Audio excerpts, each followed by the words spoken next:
السلام عليكم ورحمة الله وبركاته.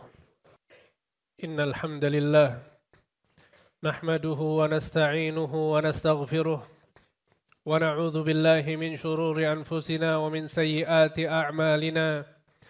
من يهده الله فلا مضل له ومن يضلل فلا هادي له. أشهد أن لا إله إلا الله وحده لا شريك له وأشهد أن محمدًا عبده ورسوله صلى الله عليه وعلى آله وأصحابه ومن تبعهم بإحسان إلى يوم الدين. فإن أصدق الحديث كتاب الله وخير الهدي هدي محمد صلى الله عليه وسلم وشر الأمور محدثاتها فإن كل محدثة بدعة وكل بدعة ضلالة وكل ضلالة في النار. قال الله تعالى في كتابه الكريم: يا أيها الذين آمنوا اتقوا الله حق تقاته ولا تموتن إلا وأنتم مسلمون. وقال تعالى: يا أيها الناس اتقوا ربكم الذي خلقكم من نفس واحدة وخلق منها زوجها وبث منهما رجالا كثيرا ونساء واتقوا الله الذي تساءلون به والأرحام Inna Allah kana alaikum raqiba. Hadirin salat Jumat yang dimuliakan Allah. Ketahuilah bahwa perintah terbesar yang Allah wajibkan atas kita semua adalah senantiasa bertakwa kepada Allah Subhanahu wa taala. Allah Subhanahu wa taala berfirman, "Walaqad wassayna alladhina utul kitaba min qablikum wa iyyakum an ittaqullah."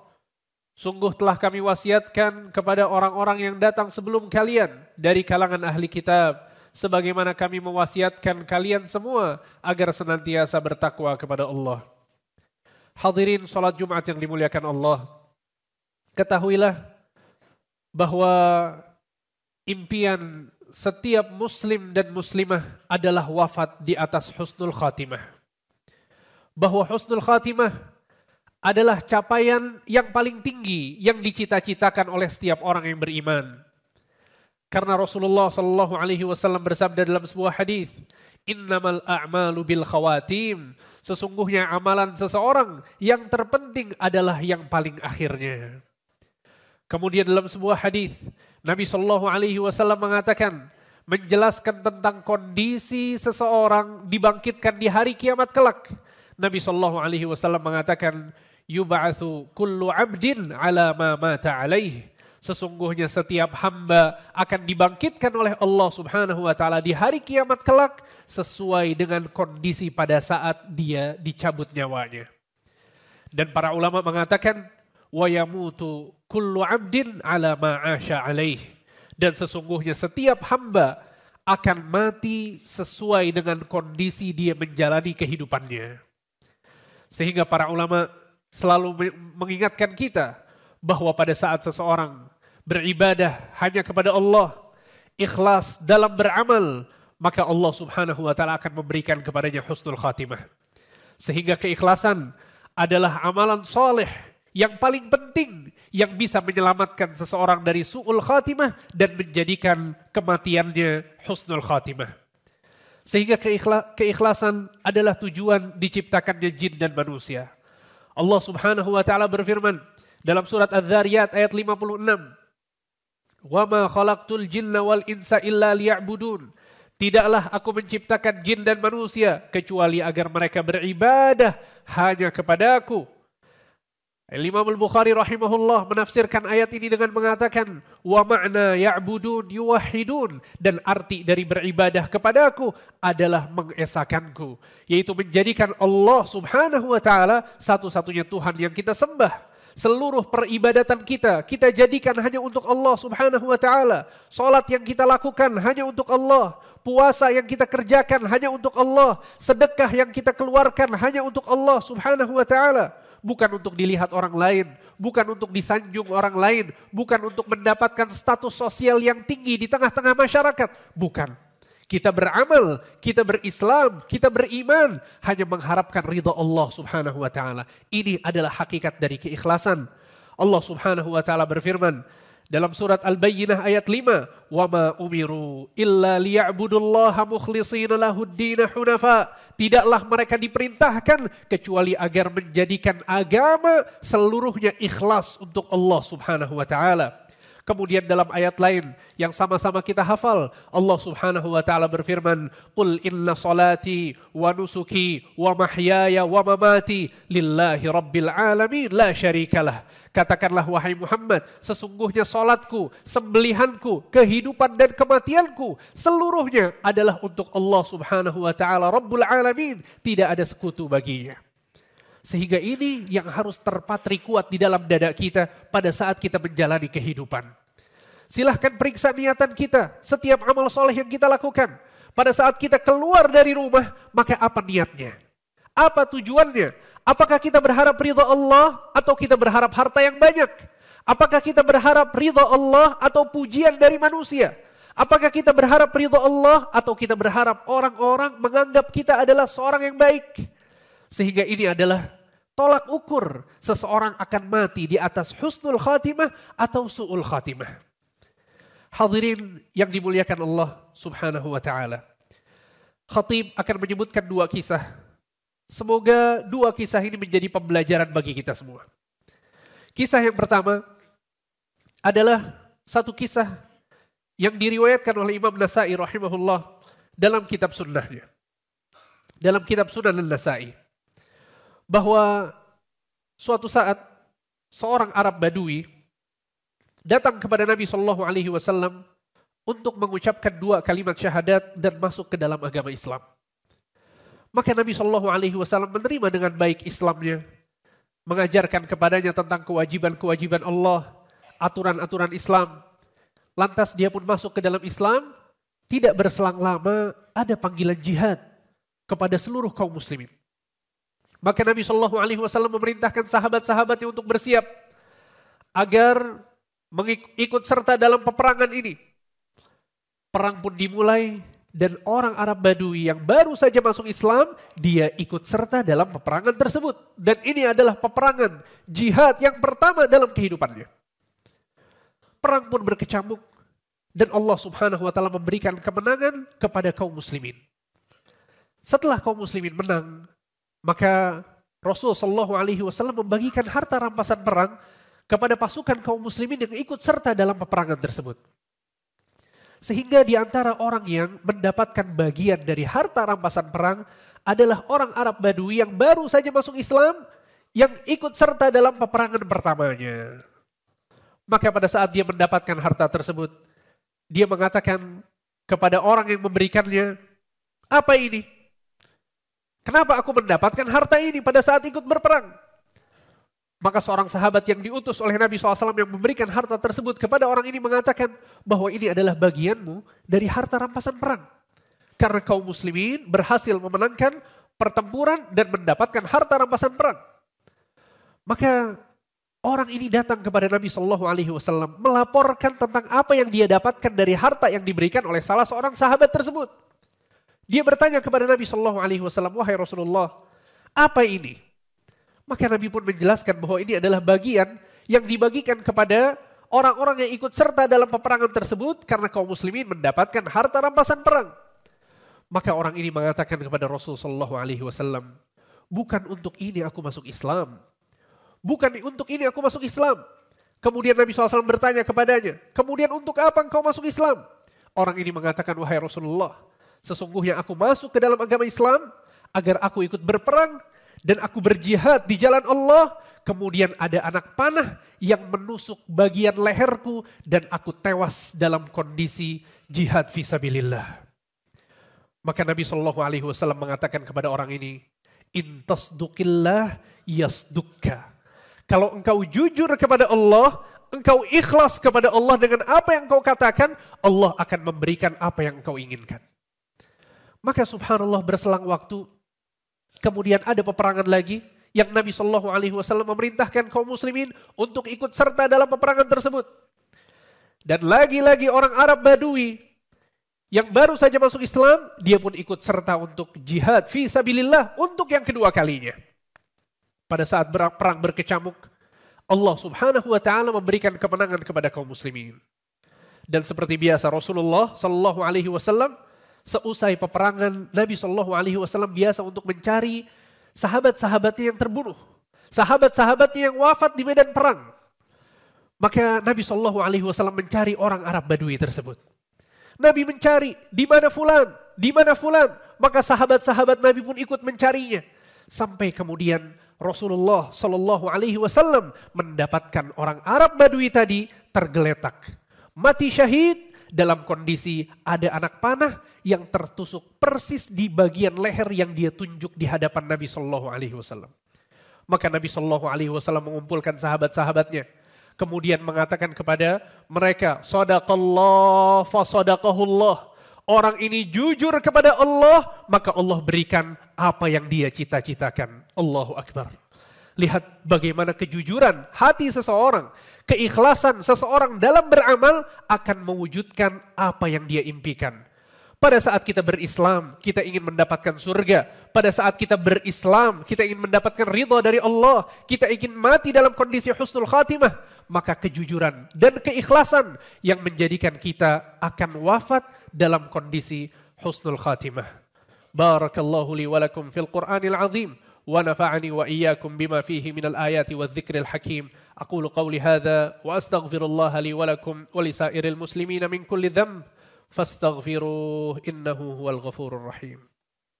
الحمد لله والصلاة والسلام على رسول الله وعلى آله وأصحابه وموالاه ولا حول ولا قوة إلا بالله أما بعد. Hadirin salat Jumat yang dimuliakan Allah. Ketahuilah sebagaimana keikhlasan yang ada dalam hati seseorang mengantarkan dia kepada kematian yang baik atau husnul khatimah, maka begitu juga sebaliknya. Berhati-hatilah pada saat kita beramal bukan untuk Allah. Berhati-hatilah pada saat kita berperilaku baik untuk dipuji oleh orang lain. Berhati-hatilah pada saat ada niatan untuk mencari dunia dengan amal soleh yang kita lakukan. Dengan kebaikan-kebaikan yang kita perjuangkan.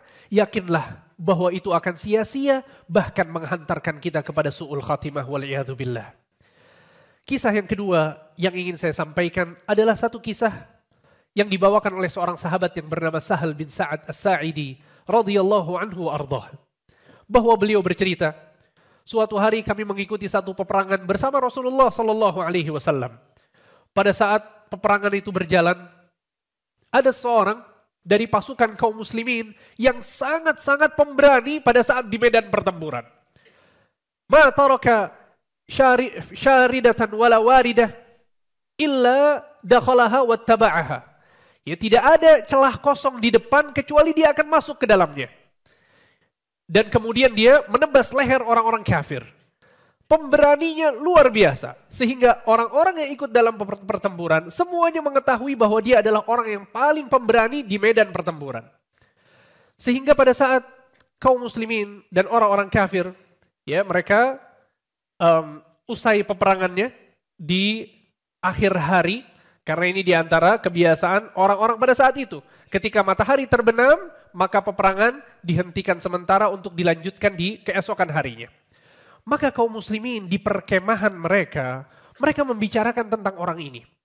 Yang sangat pemberani dalam berjihad, yang sangat hebat, selalu maju dan pantang mundur pada saat melawan musuh. Sehingga orang-orang memuji dan menyanjung orang ini. Sebagian dari mereka mengatakan, ma ajra'a mithla ma ajra'a fulan. Tidak ada yang lebih berani daripada si fulan. Orang yang paling pemberani, paling hebat berperang dari kalangan kaum muslimin adalah si fulan. Maka Nabi SAW mendatangi sahabat-sahabatnya yang sedang memuji luar biasa orang tersebut. Kemudian Nabi mengatakan, innahu min ahlin nar. Sesungguhnya orang itu adalah termasuk penghuni neraka. La ilaha illallah. Maka seorang sahabat mengatakan, wallahi la attabi'annah. Demi Allah, aku akan memperhatikan gerak-gerik orang ini. Karena dia penasaran. Kenapa? Orang yang selama ini kita sanjung, kita puji, kita anggap sebagai orang yang soleh, orang yang pemberani, orang yang membela Islam, ternyata dikatakan oleh Nabi SAW dia adalah penghuni neraka. Maka pada saat peperangan itu dimulai kembali, sahabat Nabi ini memperhatikan gerak-geriknya. Hatta jurih. Subhanallah, dia mendapatkan kondisi terluka parah. Apa yang dilakukan oleh orang ini? Dia merintih kesakitan, kemudian dia bertekuk lutut, dan dia mengambil pedangnya, lalu ujung pedangnya diletakkan di antara kedua dadanya, dan dia pun menusukkan pedang tersebut untuk dirinya sendiri. Dia pun mati dalam kondisi bunuh diri karena tidak kuasa menahan rasa sakit luka yang mengenainya. La ilaha illallah. Orang yang selama ini dipuji, yang selama ini disanjung.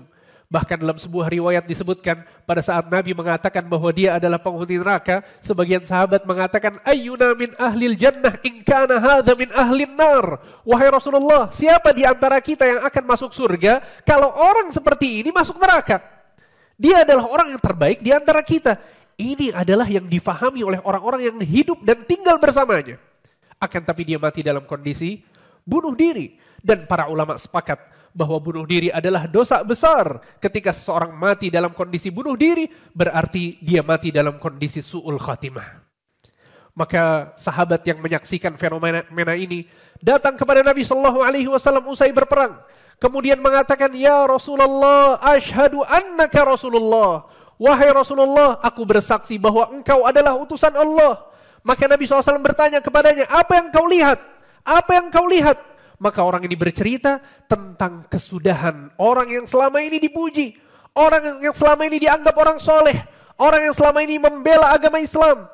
Kemudian Nabi SAW mengatakan satu hadis yang sangat agung, yang memberikan kekhawatiran kepada orang-orang yang beramal, kekhawatiran kepada orang-orang yang berjuang untuk Islam, kekhawatiran akan keikhlasan dan niatnya. Jangan-jangan pada saat kita beramal soleh, kita melakukan kebaikan, ada niatan yang salah yang kita yakini pada saat itu. Nabi SAW mengatakan kepada sahabat-sahabatnya, Innar rajula la ya'malu bi'amali ahlil jannah fima yabdu linnas wa innahu lamin ahlin nar.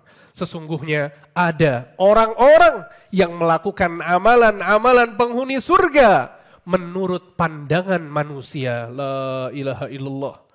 Nabi mengatakan fima yabdu linnas, menurut pandangan manusia, wa innahu lamin ahlin nar, padahal dia adalah penghuni neraka. La ilaha illallah. Semoga Allah menjaga niatan kita semua. Semoga Allah menjaga keikhlasan kita semua. Bayangkan dia berjuang luar biasa, rela untuk dirinya di medan perang, nyawanya bisa saja ditumpahkan. Itu semua ternyata dia lakukan agar mendapatkan sanjungan dan pujian dari manusia. Sehingga berhati-hatilah pada saat kita beramal. Berhati-hatilah pada saat kita melakukan kebaikan-kebaikan. Pastikan bahwa tujuan kita adalah Allah Subhanahu wa ta'ala, bukan yang lainnya. Kemudian Nabi SAW mengatakan, wa innar rajula la ya'malu bi'amali ahlin nar fima yabdu linnas wa innahu lamin ahlil jannah. Dan sebagian orang melakukan amalan-amalan penghuni neraka, padahal dia adalah penghuni surga. Kenapa demikian? Karena kita tidak tahu kondisi akhir dari kehidupan orang lain. Bisa jadi sekarang dia bermaksiat, bisa jadi hari ini dia berbuat dosa, mungkin besok, bulan depan, tahun depan, dia bertaubat kepada Allah, diterima taubatnya, dan menjadi orang yang lebih baik daripada kita. Sehingga jangan pernah meremehkan orang lain yang saat ini bergelimangan dosa. Bisa jadi di akhir hayatnya dia mendapatkan husnul khatimah. Dan bisa jadi orang yang beramal soleh hari ini diberikan su'ul khatimah oleh Allah Subhanahu wa ta'ala. Wal'iyadu billah. Sehingga dua kisah ini menjelaskan kepada kita bahwa orang yang pertama, padahal dia baru masuk Islam, tapi niatnya tulus untuk Allah, ikhlas untuk Allah Subhanahu wa ta'ala. Dia berperang untuk Allah Subhanahu wa ta'ala sehingga dia mendapatkan kematian yang syahid. Dan Nabi SAW mengatakan, yughfaru lisyahidi kullu dzambin illa ad-dain. Orang yang mati syahid, seluruh dosanya pasti diampuni oleh Allah Subhanahu wa ta'ala kecuali hutangnya. Dan kisah yang kedua menjelaskan kepada kita betapa keikhlasan yang hilang di niatan seseorang, di hati seseorang, walaupun dia berjuang untuk kebaikan yang banyak, walaupun dia berjuang kebaikan yang besar, akan tapi kalau niatnya bukan karena Allah, Allah Subhanahu wa ta'ala akan bongkar niatnya di akhir hidupnya sehingga diberikan su'ul khatimah wal'iyadzu billah. Innallaha wa malaikatahu yusalluna 'alan nabi. Ya ayyuhalladzina amanu sallu 'alaihi wa sallimu taslima. Allahumma salli 'ala Muhammad wa 'ala ali Muhammad kama sallaita 'ala Ibrahim wa 'ala ali Ibrahim innaka Hamidum Majid. Allahumma barik 'ala Muhammad wa 'ala ali Muhammad kama barakta 'ala Ibrahim wa 'ala ali Ibrahim innaka Hamidum Majid. Allahumma ighfir lil muslimina wal muslimat wal mu'minina wal mu'minat al ahya'a minhum wal amwat innaka sami'un qaribun mujibud da'awat. Allahumma inna nas'aluka husnal khatimah. Allahumma inna nas'aluka husnal khatimah. Allahumma inna nas'aluka husnal khatimah wa na'udzu bika min su'il khatimah. Rabbana ighfir lana wa li ikhwanina alladhina sabaquna bil iman wa la taj'al fi qulubina ghillan lil ladzina amanu. Rabbana innaka ra'ufur rahim. Rabbana atina fid dunya hasanah wa fil akhirati hasanah wa qina adzaban nar wa aqimis salah.